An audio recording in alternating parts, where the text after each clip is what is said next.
Program digitalisasi pendidikan diterapkan di sekolah.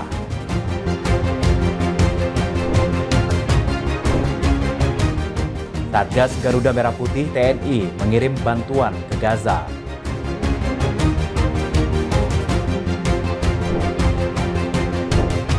Remaja pemulung merayakan ulang tahun dihadiri ribuan tamu undangan.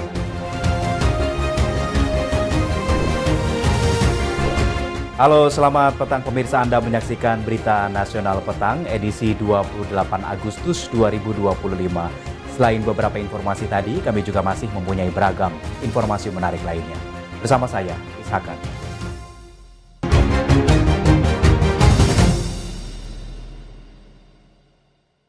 Informasi pertama, pemirsa, Presiden Indonesia Prabowo Subianto menegaskan begitu penting teknologi dan riset demi kemajuan pertanian. Ketua Dewan Ekonomi Nasional Luhut Binsar Panjaitan menyebut Presiden juga mendukung pengembangan GovTech dan Genbank.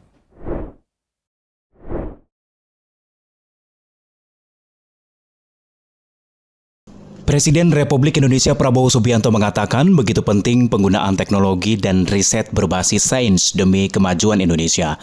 Presiden menyatakan pertanian ke depan harus didukung pengelolaan berbasis data dan teknologi modern. Ketua Dewan Ekonomi Nasional Luhut Binsar Panjaitan mengungkapkan progres pengembangan government teknologi atau GovTech sudah mulai diimplementasikan. Pilot Project GovTech akan dimulai di Banyuwangi pada akhir September 2025 dan ditargetkan bisa diluncurkan secara nasional pada tahun 2026. Ya, jadi GovTech ini tadi sudah dilaporkan ke Presiden. Pilot projectnya, pilotingnya nanti ada di Banyuwangi. Semua sudah persiapannya, saya kira sudah final bulan September, nanti mungkin tanggal, kita lagi cari tadi ya, tanggal berapa, mungkin akhir September Presiden, dan kalau itu semua berjalan baik maka 2026 itu akan kita launching secara nasional.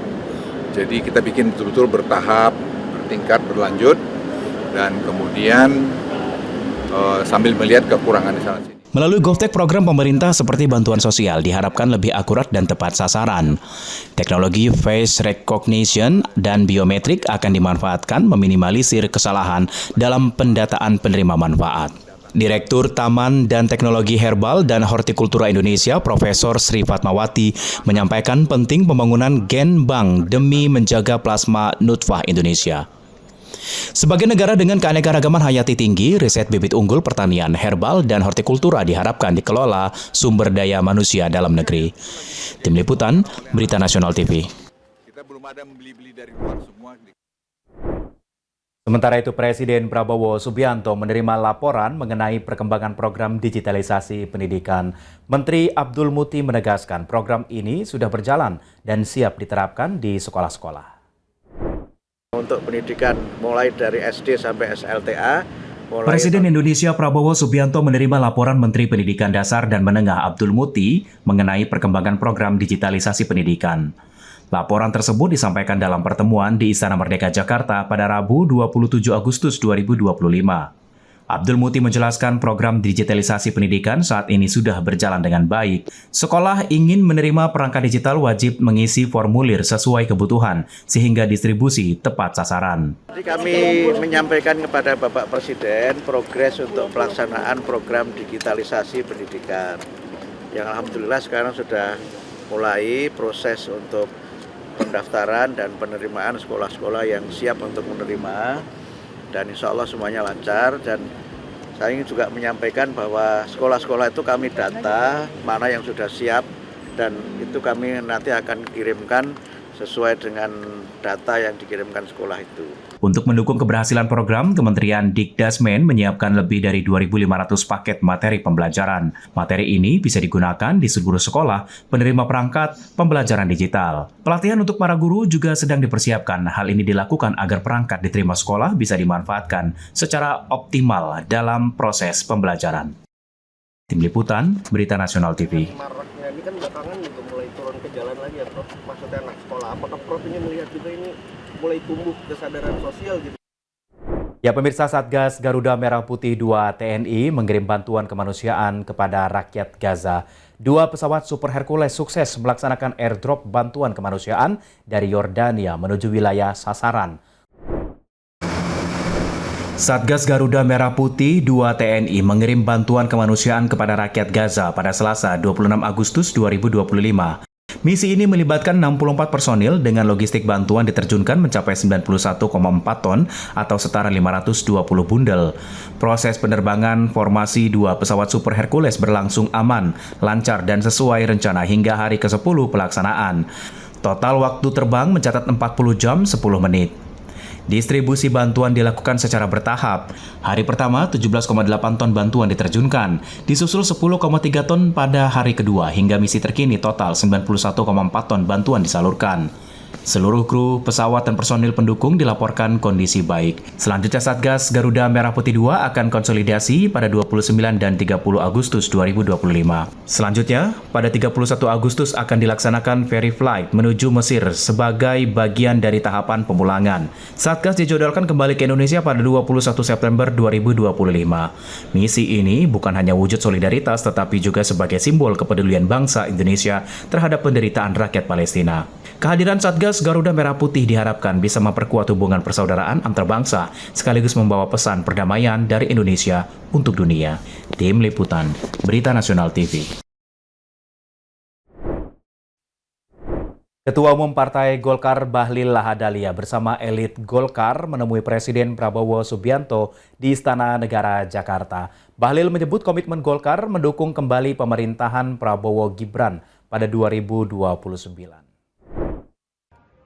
Ketua Umum Partai Golkar Bahlil Lahadalia mengungkapkan hasil diskusi Partai Golkar bersama Presiden Prabowo.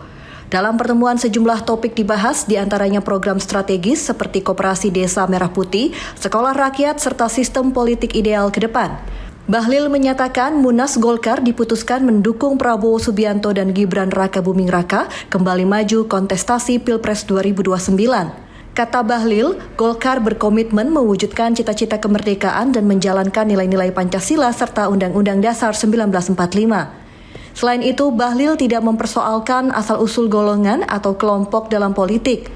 Menurutnya, yang utama adalah semangat kebersamaan membangun bangsa. Kami di Munas Golkar itu sudah memutuskan, Munas itu forum keputusan tertinggi, telah memutuskan bahwa mendukung Bapak Presiden Prabowo dan Wakil Presiden Mas Gibran. Bagaimana ke depan, kami meyakini bahwa kalau semuanya itu baik dan tidak ada yang bisa menghalangi untuk menjalankan kebaikan. Golkar sejatinya lahir untuk bagaimana mewujudkan cita-cita proklamasi dan menjalankan apa yang ada dalam Pancasila nomor 45. Kita tidak pernah mempersoalkan golongan atau siapapun. Yang penting adalah kita bisa bersama-sama. Ya, pemirsa, organisasi masyarakat Musyawarah Kekeluargaan Gotong Royong bakal menggelar musyawarah besar. Salah satu agenda yang dibahas adalah menentukan ketua umum baru MKGR sesuai ADART organisasi.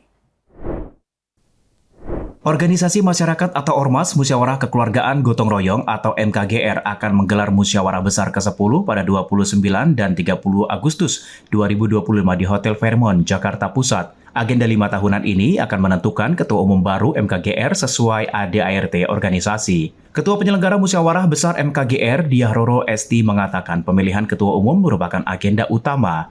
Menurut Roro, Mubes digelar sebagai ajang konsolidasi dan regenerasi kepemimpinan organisasi. Dalam gelaran kali ini, MKGR akan mengundang Ketua Umum Partai Golkar Bahlil Lahadalia. Selain itu, panitia menyiapkan kehadiran tamu spesial, masih dirahasiakan sosok tersebut. Ini akan menjadi kejutan sebagai tamu istimewa. Spekulasi berkembang menyebut sosok tersebut digadang-gadang antara Presiden ke-7 Indonesia Joko Widodo atau Wakil Presiden Gibran Raka Buming.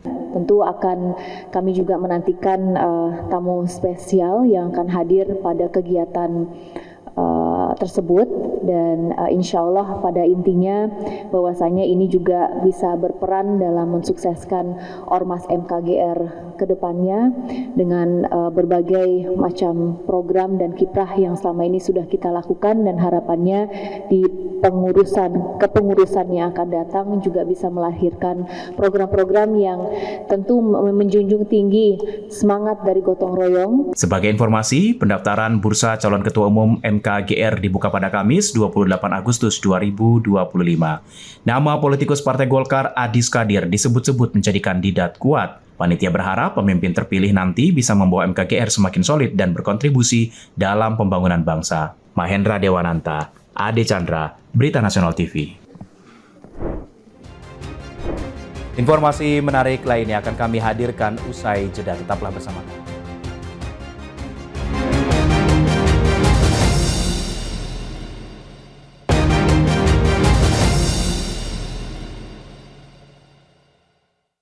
Anda kembali bersama kami di Berita Nasional Petang.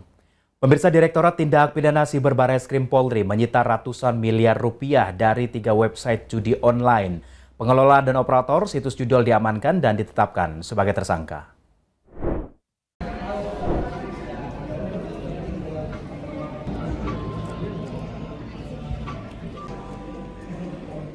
Direktorat Tindak Pidana Siber Barreskrim Polri mengungkap 3 kasus judi online atau judol, yaitu Slot Bola 88, Raja Spin 88, dan Inibet 77. Total ada 154 miliar rupiah disita dari hasil kejahatan judol tersebut. 3 tersangka berinisial MR, BI, dan AFA berperan sebagai pengelola dan operator situs judol dibekuk di sebuah apartemen di kawasan Jakarta Utara pada 19 Agustus 2025. Cara kerja tersangka meminta setiap member menyediakan layanan transaksi deposit dan withdraw menggunakan rekening bank yang sudah disediakan beserta mobile banking. Permainan judol ditawarkan seperti slot, kasino, hingga judi bola. Awal mula pengungkapan kasus ini dari penelusuran aliran dana deposit dan withdraw ketiga website serta pengembangan kasus judol diungkap Polda Yogyakarta pada 10 Juli 2025. Total ada 5 tersangka ditahan dalam kasus ini.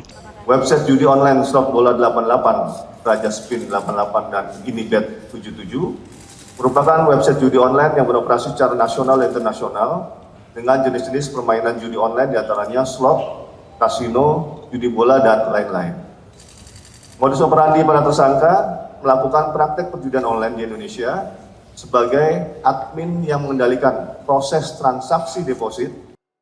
Selain menyita ratusan miliar rupiah hasil judol, sebagai barang bukti, polisi menyita 3 unit laptop, buku tabungan, kartu ATM, hingga modem Wi-Fi. Saat ini polisi memburu tersangka AL berperan sebagai pengendali situs judi online. Akibat perbuatannya, tersangka terancam pidana 20 tahun di Bui lantaran dijerat pasal berlapis tentang pencegahan dan pemberantasan tindak pidana pencucian uang. Mahendra Dewananta, Theo Fandi, Berita Nasional TV. Kita ke Sumatera Utara, pemirsa. Seorang pria di Medan tega menyekap dan menyiksa kekasihnya hingga tewas. Tubuh korban penuh luka tusuk senjata tajam. Sakit hati menjadi latar belakang pelaku tega menghabisi nyawa korban. Pembunuhan seorang wanita di Medan di Sumatera Utara berinisial DC ditangkap polisi Barreskrim Polrestabes Medan di rumahnya di Jalan Pukat 2, Medan, Sumatera Utara pada Senin 25 Agustus 2025. Hasil pemeriksaan diketahui DC merupakan residivis kasus penganiayaan dengan korban kekasihnya beberapa tahun lalu. Dendam karena gagal mengurus perkara berujung hukuman menjadi penyebab DC membantai kekasihnya. Usai bebas dari lapas, DC menyekap lalu menyiksa korban sejak akhir 2024. Korban kondisi sekarat dibawa pelaku dan rekannya ke rumah sakit saat menjalani perawatan medis. Korban meninggal dunia. Dalam kasus ini, polisi menyita barang bukti diantaranya gunting digunakan pelaku melukai korban, spray, dan bercak darah dalam kamar tempat korban disiksa. Akibat perbuatannya, pelaku terancam hukuman pidana 15 tahun di Bui. Di sebagian tubuh dari tangan, kepala, tangan, kaki, badan. Kemudian dari kaki ada beberapa tusukan yang diduga dilakukan dengan menggunakan gunting. Ini adalah bahwa sakit hati. Dari Medan, Sumatera Utara, Resi Erlangga, Berita Nasional TV. Ternyata tidak dilakukan pengurusan sehingga. Kita beralih ke informasi lain, pemirsa. Penyanyi dan musisi kondang tanah air bertemu Komisi 13 DPR RI. Dalam rapat dengar pendapat, mereka meminta pemerintah membuat regulasi industri musik Indonesia sehingga memiliki dasar hukum bagi penyanyi dan pencipta lagu. Sejumlah musisi dan penyanyi ternama Indonesia tergabung dalam Lembaga Manajemen Kolektif Nasional Vibrasi Suara Indonesia serta Asosiasi Komposer Seluruh Indonesia bertemu anggota Komisi 13 DPR RI di Kompleks Parlemen Senayan, Jakarta pada Rabu 27 Agustus 2025. Di sini Judika berharap pemerintah bisa membuat regulasi tepat untuk industri musik sehingga bisa melindungi hak-hak penyanyi dan pencipta lagu serta membuat industri musik Indonesia menjadi lebih baik. Kalau kita tuh cuma mau bilang kalau sudut penyanyi juga ada keresahan tersendiri. Saya juga kebetulan penyanyi dan pencipta lagu. Saya bisa bersuara lewat dua profesi gitu. Saya pengen juga lagu-lagu saya, hak-hak saya terima. Dan juga pekerjaan saya sebagai penyanyi juga kalau saya bekerja tuh seperti apa regulasinya supaya tidak menyinggung profesi-profesi lain. Tapi ini harus benar-benar datang dari negara supaya regulasinya ada dasar hukumnya. Kita nggak main yang benar mana, yang nggak mana gitu. Jadi ini udah paling tepat ketemu di sini, kita beberkan poin-poinnya. Dalam kesempatan yang sama, vokalis band Noah, Nazril Irham atau dikenal dengan panggilan Ariel Noah, mengaku senang diundang DPR RI membahas polemik royalti. Menurut Ariel, ini momen tepat menyampaikan keluh kesah para musisi di Indonesia. Ya, kami senang sekali akhirnya bisa diundang di forum yang resmi untuk menyampaikan keluhan-keluhan kami gitu. Jadi tadi kita disebutkan ada hari ini kan belanja masalah. Jadi kita keluarkan semua problem dari sudut pandang penyanyi. Tadi kan juga ada problem dari sudut pandang pencipta. Kita sebagai asosiasi penyanyi dari sudut pandang kami tadi sudah kita keluarin beberapa permasalahan yang mungkin terjadi. Sementara itu, Bunga Citra Lestari atau BCL berharap peraturan dibuat bisa melindungi hak-hak semua pihak dan membuat industri musik lebih baik. Cuma kan tadi ada dari pencipta, dari aksi bilang kalau misalnya diperlukan perizinan. Perizinan ini seperti apa, bagaimana sistem perizinannya, dan bagaimana batasan-batasan siapa yang boleh dan siapa yang tidak. Terus bagaimana dengan kalau misalnya pencipta lagu ada 3 atau 4 orang, ini izinnya jadi yang mana? Kalau ada 2 yang kasih izin, 1 yang nggak kasih, itu termasuk dapat izin atau tidak. Jadi lebih ke apa ya, kayak sistemnya ini mau dibikinnya seperti apa? Karena kita tentunya ingin punya peraturan, tapi peraturan itu kan harus bisa menjadi solusi untuk semuanya, tidak hanya untuk satu pihak aja. Dari Jakarta, Ade Chandra dan Alko Natasha, Berita Nasional TV. RUU Hak Cipta segera dirampungkan agar ada kepastian hukum bagi pencipta, pengguna karya maupun lembaga pengelola.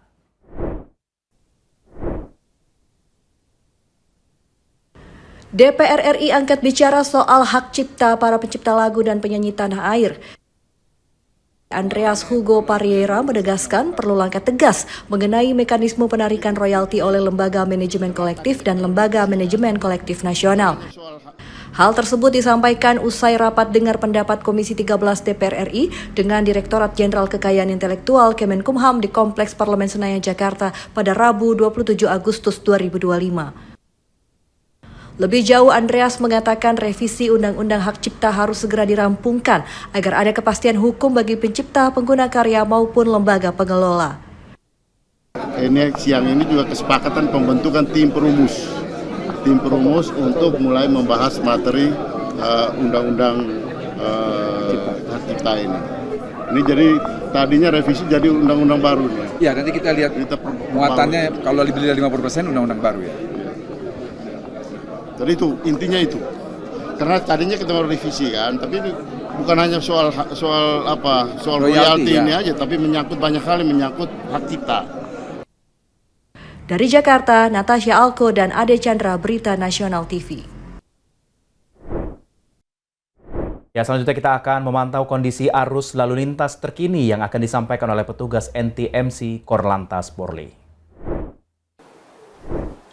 Selamat sore pemirsa, kami melaporkan situasi arus lalu lintas terkini melalui pantauan CCTV Korlantas Polri. Dan untuk yang pertama kita akan memantau CCTV dari JPO Taman Anggrek, Jakarta Barat. Arus lalu lintas dari arah Selipi yang akan menuju ke arah Grogol saat ini dalam situasi ramai lancar, namun sudah terlihat adanya peningkatan volume kendaraan. Untuk lalu lintas di tol dalam kota dari arah Jakarta yang akan menuju ke arah jalan tol Airport, Jalan Profesor Sediatmo dalam situasi relatif lancar. Dan dihimbau untuk para pengendara untuk selalu jaga batas maksimal kecepatan kendaraan Anda untuk keselamatan diri Anda pribadi dan pengguna jalan lainnya. Berikutnya kita bergeser ke pos polisi Taman Safari Bogor, Jawa Barat. Arus kendaraan dari arah Jakarta yang akan mengarah ke puncak saat ini dalam situasi ramai dan tersendat, sudah terlihat adanya peningkatan volume kendaraan menuju ke arah puncak. Untuk lalu lintas dari arah sebaliknya dalam situasi kondusif lancar.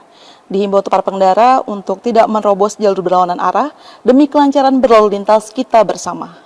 Dan selanjutnya kita bergeser ke Simpang Jomin Cikampek, Jawa Barat. Arus lalu lintas dari arah Cirebon yang akan menuju ke arah Purwakarta maupun yang akan mengarah ke Cikampek saat ini dalam situasi lancar. Kemudian untuk lalu lintas dari arah Karawang yang akan menuju ke arah Cirebon maupun dari arah Jakarta yang akan mengarah ke Purwakarta dalam situasi ramai lancar pada sore hari ini. Para pengendara dihimbau untuk tetap waspada dengan tidak menerobos jalur berlawanan arah dan patuhi rambu lalu lintas. Dan pemirsa, yang terakhir kita akan memantau CCTV dari Jembatan Ampera, Sumatera Selatan. Arus kendaraan dari Jalan Sudirman yang akan menuju ke arah Jembatan Ampera saat ini dalam situasi ramai lancar. Begitu juga lalu lintas dari arah sebaliknya dalam situasi ramai lancar. Lalu lintas didominasi oleh kendaraan roda 2 dan kendaraan melaju dengan kecepatan berkisar 20 hingga 35 km per jam. Dihimbau para pengendara untuk tetap waspada dan berhati-hati, serta kami himbau untuk tidak menggunakan trotoar jalan sebagai jalur Anda. Dan untuk informasi selengkapnya Anda dapat menghubungi call center kami di 1500669 atau melalui SMS Center di 9119. Salam presisi.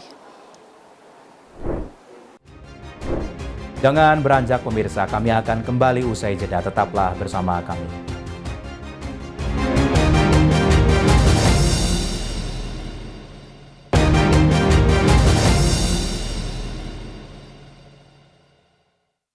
Anda kembali bersama kami di Berita Nasional Petang. Pemirsa, 2 anak tewas dan 17 orang terluka dalam peristiwa penembakan di sekolah di Minneapolis, Amerika Serikat pada Rabu 27 Agustus 2025 waktu setempat. Insiden terjadi saat para siswa mengikuti misa di gereja sekolah. Menurut keterangan polisi, pelaku berpakaian hitam melepaskan tembakan dengan senapan pada Rabu 27 Agustus 2025 melalui jendela sebuah gereja Katolik di Minneapolis, Minnesota, Amerika Serikat. Tembakan mengenai anak-anak yang sedang mengikuti misa pada minggu pertama sekolah. Kepala Kepolisian Minneapolis Brian O'Hara mengatakan pelaku Robin Wiseman berusia 23 tahun membawa senjata mendekati sisi gereja dan menembakkan puluhan peluru ke arah anak-anak. Setelah itu pelaku menembak dirinya sendiri. 2 siswa berusia 8 dan 10 tahun dinyatakan meninggal di tempat kejadian. Ada 17 orang terluka, terdiri dari 14 anak-anak dan 3 lansia. Berdasarkan catatan pengadilan, Wiseman sebelumnya bernama Robert dan mengubah nama pada 2020 karena mengidentifikasi diri sebagai perempuan.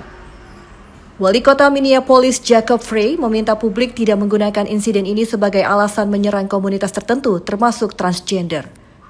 Sekolah Katolik Annunciation tempat tragedi terjadi merupakan sekolah dasar swasta dengan 395 murid.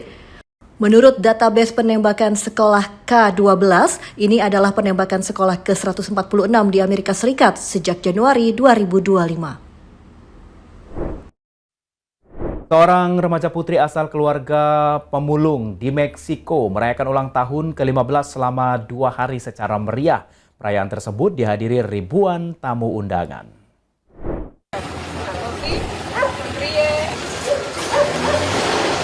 Seorang remaja putri dari keluarga pemulung di Meksiko merayakan ulang tahun ke-15 selama 2 hari, yaitu Sabtu dan Minggu pada pekan lalu. Perayaan berlangsung meriah dihadiri ribuan tamu undangan. Sebelumnya, remaja tersebut merayakan ulang tahun ke-15 digelar 6 minggu lalu. Saat itu perayaan dihadiri sedikit tamu undangan dan menimbulkan rasa kecewa keluarga. Tak ingin membuang makanan sia-sia, ayah dari remaja tersebut mengunggah postingan di media sosial. Isinya ada makanan gratis untuk 40 orang. Video tersebut menyebar menjadi viral di media sosial. Sumbangan berdatangan dari bisnis lokal dan warga sipil. Perayaan ulang tahun kembali digelar.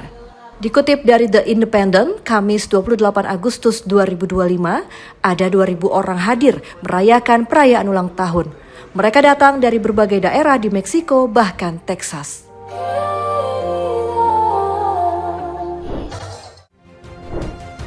Ya pemirsa, informasi tadi juga sekaligus mengakhiri perjumpaan kita di Berita Nasional Petang kali ini. Akhirnya saya Ishakan yang mewakili seluruh kru dan kerabat kerja yang bertugas pamit dari hadapan Anda. Selamat petang. Sampai jumpa.